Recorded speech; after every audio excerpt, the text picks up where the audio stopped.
అందరికీ నమస్తే అండి. సో మావిగన్ అంట జనం నెత్తిన పెట్టుకుంటున్నారంట. మావిగన్ అంట ప్రజలు మద్దతు ఇస్తున్నారంట.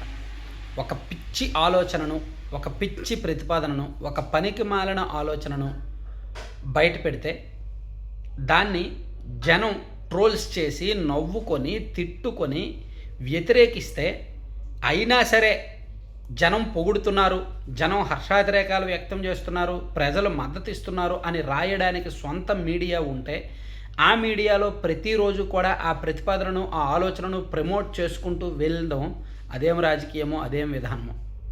ప్రతిరోజు మావిగన్ మీద సాక్షిలో వార్తలు వేస్తూనే ఉన్నారు. ప్రజలు తిట్టుకుంటున్నా, ట్రోల్స్ చేస్తున్నా, అసహ్యించుకుంటున్నా, వ్యతిరేకిస్తున్నా, వద్దంటున్నా వినడం లేదు.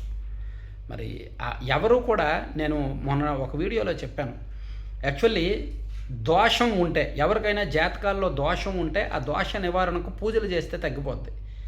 కానీ తలలో దరిద్రగొట్టు ఆలోచనలు ఉన్నప్పుడు, దరిద్రం చుట్టుకున్నప్పుడు, ఆ దరిద్రం తల ఆలోచనల్లోనే ఉన్నప్పుడు దాన్ని ఎవరు బాగు చేయలేరు. సో ఆ దరిద్రాన్ని ప్రమోట్ చేయడానికి సొంత మీడియా ఉన్నప్పుడు అది ఇంకాస్త ఎక్కువైపోద్ది అనమాట. ఇప్పుడు వైసీపీకి పట్టిన పరిస్థితి అదే.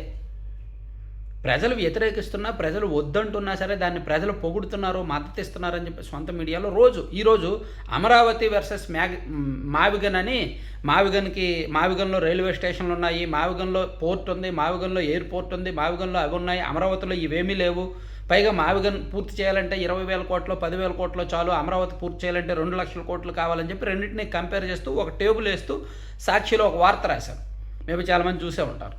ఫస్ట్ పేజీలో బ్యానర్లో అదే రాశారు, అమరావతి వర్సెస్ మావిగన్ అని. నేను విజన్ వర్సెస్ మావిగన్ అని చెప్పి 2 రోజుల కిందట ఒక వీడియో చేశాను, మేబీ చూసే ఉంటారు చాలామంది. ఉన్న ఇల్లుని రిపేర్ చేసి కట్టుకోవడం, ఖాళీ స్థలంలో లోన్ తీసుకొని ఇల్లు కట్టుకొని ఒక 3 అంతస్తులు కట్టి ఒకదాంతో వచ్చిన అద్దెతో లోన్ తీర్చి ఇంకొకటి ఆ స్థలం యజమానికి ఇచ్చి ఇంకో దానిలో ఈ ఉండడం, రెండిటికి ఎంత తేడా ఉందో తెలుసా?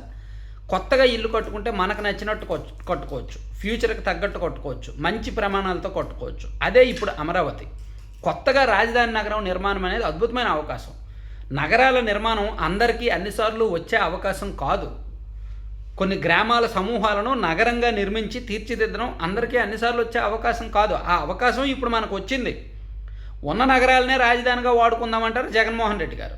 లేదు కొత్తగా మనం నగరాన్ని సృష్టిద్దాం, నగరాన్ని నిర్మిద్దాం అంటారు చంద్రబాబు నాయుడు గారు. అరే కొత్తగా నగరం కట్టాలంటే 2 లక్షల కోట్లు డబ్బులు అవుతాయి కదా అంటారు జగన్మోహన్ రెడ్డి గారు.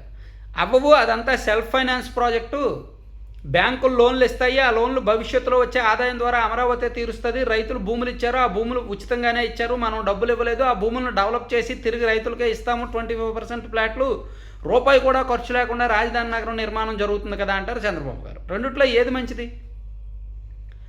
పైగా విశ్లేషకులంట, ప్రజలంట, మేధావులంట అందరూ కూడా మావిగన్కు మద్దతు ఇస్తున్నారంట. అది చూసి వారలేకపోతున్నారంట. సో అది పిచ్చి నశాలానికి ఎక్కింది, దరిద్రం బుర్రలో పాతుకుపోయింది, తిష్ట వేసుకుంది. అది బయటికి రానంటుంది, అది బయటికి రావట్లేదు, రాదు, ఇప్పట్లో రాదు. అది ఇప్పుడు కాదు, 2019లో అధికారంలోకి వచ్చిన ఒక 6 నెలల సంవత్సరంలోనే లోపలికి వెళ్ళిపోయింది. అది అలా తిష్ట వేసుకొని కూర్చుంది. అందుకే పార్టీ పాతాళానికి వెళ్ళింది. పార్టీ రాజకీయంగా ఆ స్థాయికి పడిపోయింది. సో మారాల్సిన అవసరం అయితే ఉంది. సరే, అయినా సరే ఎవరి బుద్ధిని ఎవరు మార్చగలరులే కానీ ఈ రోజుల్లో ఎవరు ఎవరిని ఇన్ఫ్లుయెన్స్ చేయలేరు, ఎవరిని మార్చలేరులే. కానీ ఒకటి మాత్రం నిజమండి, అమరావతి విషయంలో అండ్ మావిగన్ విషయంలో ప్రజలు చైతన్యంగా ఉంటే మంచిది. ప్రజలు ఏది మంచిది అనేది స్వయంగా ఆలోచించగలిగితే మంచిది. ప్రజలందరూ దీని మీద అవగాహన తెచ్చుకుంటే మంచిది. ఆ అవగాహన కోసమే, దానికోసమే నేను 2 వీడియోలు చేశాను. మావిగన్ వర్సెస్ విజన్ అనేది 2 రోజుల కిందట ఒక వీడియో చేశాను.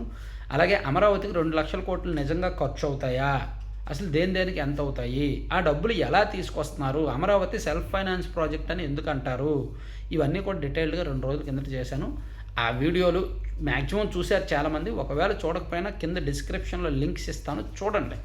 అవి చూస్తే చాలు వైసీపీ చేస్తున్న అబద్ధ ప్రచారాలు అండ్ మావిగన్ వర్సెస్ అమరావతి నిజాలేంటి అనేది అందరికీ అర్థమవుతుంది అన్నమాట.